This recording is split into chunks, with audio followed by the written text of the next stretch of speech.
اختر چې د سمې ګورمېده واورېده نو ورته یې ووي د کلي عادت دې نه نورېږي دا هاسټل دی لږ په قلاره وایه وارډن صاحب رانشي ډېر ملامته به ورته راشو. سمې دا خبره پوره کېدو ته پرې نه ښوده او ورته یې ووي هغه وارډن خو د سکول استادانو غوندې وهل نه کوي هغه خو سړي سره داسې ګپ لګوي ته به وایي چې د بیلورو د وخت ملګری مې دی دا کالج دی څه زموږ د کلي سکول خو نه دی او بیا یې په زوره زوره د سایل صاحب د غزل دا شعرونه ویل شروع کړل څه په هوښیارو سترګو واوړېدې نادان زړګیه څه په هوښیارو سترګو واوړېدې نادان زړګیه څومره ارزان دې رانه غواړي په ما ګران زړګیه. اختر ته لکه د ماشومانو تکرار کول مناسب نه ښکارېده نو ځکه یې خبره په بله واړوله او سمې ته یې ووي ښه نو وایه که نه د هوښیارو سترګو ښکار شویه. سمې یو سوړ اسویلی وکړو او نوید ته یې ووي د هوښیارو سترګو به څه وایې یاره اختره ما ته د خپل کلي شورګر او لارې سترګو سترګو ته کېږي د خپل کلي د مخلصه مینې به څه وایم. دا یې ووي او ځان ته یې په بیډ کې پروت بالښت راسم کړو. اختر هم د سمې زړه راښکونکو خبرو داسې په سوچ کې اچولی و چې په کرسۍ ناست یو لاس یې زنې ته نیولی او بل لاس کې قلم نیولی په میز پروت دی. د څه وخته پورې په کمره کې خاموشي شوه او اختر بیا سمې له پته ورکړه ښه نو بیا دې د شیلا د سترګو توره وایه که نه ولې غلی شوې. سمې چې به د شیلا نوم واورېدو نو سبلبل شانچل به پرې وشو او بیا به په ګنټو ګنټو د مخ په صفت او خبرو یې نه مړېدو او د هغې اصل وجه دا وه چې د شیلا هم د سمې سره ډېره مینه وه. هغه چې د کلي سکول ته به تله نو سمې به هم اکثر په دغه لاره د بسونو اډې ته وتو چونکې کالج د کلي نه ډېر بهر و نو په دغه وجه پیاده تله ورته ډېر ګران و. بله د بسونو د اډې پورې دا معمولي غوندې سفر د سمې د دیدن یوه ذریعه هم وه. اکثر به شیلا د سکول د نورو جینکو د ملګرو نه په قدم کې روسته روسته کېده او د سترګو په ګوټونو کې به یې د سمې مخ ته کتل او بیا په تیره تیره به شیلا د مړو مړو قدمونو اندازه څه په دې ډول خوند کوو. سمې لا د شیلا کیسه شروع کوله چې د ور د ټک ټک اواز راغی.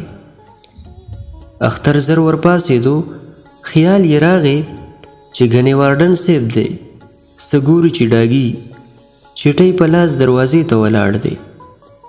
د سمې د وررسېدو نه مخکې یې ترې اختر خط واخیستو او د لوستو نه پس یې په ډرامایي انداز کې ووي نه نه نه داسې نشي کېدی. سمې حیران ولاړ د اختر مخ ته ګوري او وایي لکه اختره خیر خو دی. اختر وایي چرته خیر دی زما کوژدن یې زما د تپوس نه بغیر زما د تره د لور سره کړې ده. سمې ورته ووي نو ولې ته پرې خفه یې څه؟ اختر ورته ووي ولې نه چې نه خو ما هغې ته په دې سترګه کتلي وو او بیا دا چې زه یو تعلیم یافته زلمی یم او زما نه پکې تپوس پکار و. سمې ووي خو زه اوس هر څه چې شوي دي د نصیب خبره ده.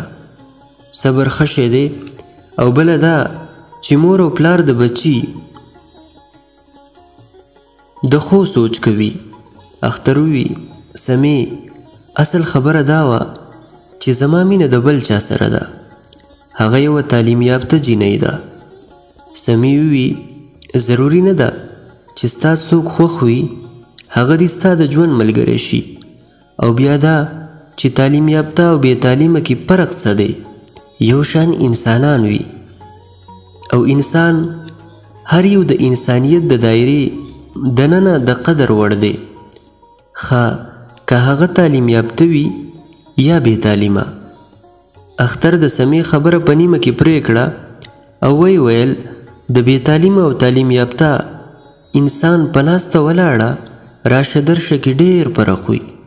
د هر ماحول خپل یو اثر وي. سمې وي بس تعلیم چاله څه وکړه؟ ته ورشه د شبړې ماما زوی ته وګوره، په سړه ډوډۍ 14 پاس کړو، اوس لګیا دی د ټرکونو نه بوجۍ کوزوي. تعلیم خو اوس یوه سیالي ده چې ګنې د پلاني زوی په پلاني سکول یا کالج کې سبق وایي. اختر دا وي سمې تعلیم څوک د دې دپاره نه کوي چې ماته د نوکري میلاو شي. تعلیم یوه رڼا ده چې انسان ته د ژوند د تیرولو لار ښایي. دا ښه او بد ډېر د نږدې نه مشاهده کوي او لږ سوچ وکړه. سمې که چېرې زما په ځای ته وې نو تا به د شیلا د محبت په مقابله کې د خپل مور او پلار خوښي له ترجیح ورکړې وه.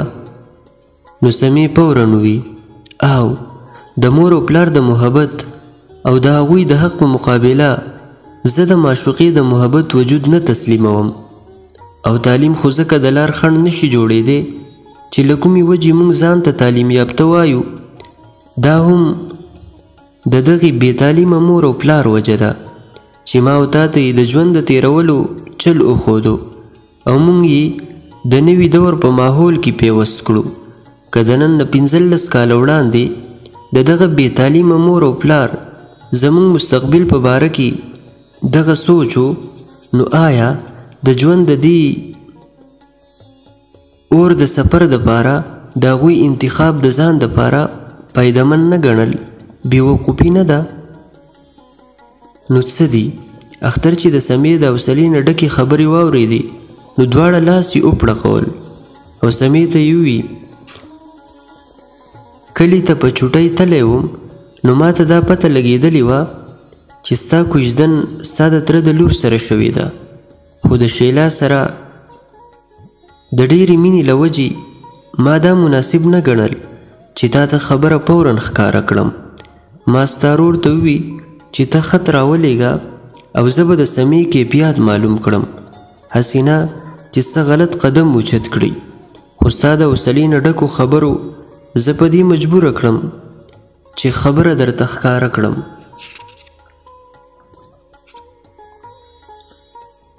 سمې چې د اختر خبره واورېده نو د خپو نه یې ځمکه وتښتېده او په خپلو خبرو ورته په خپله عمل کول د سکروټو د پاسه خپې ابلې خپې تلل ښکارېده.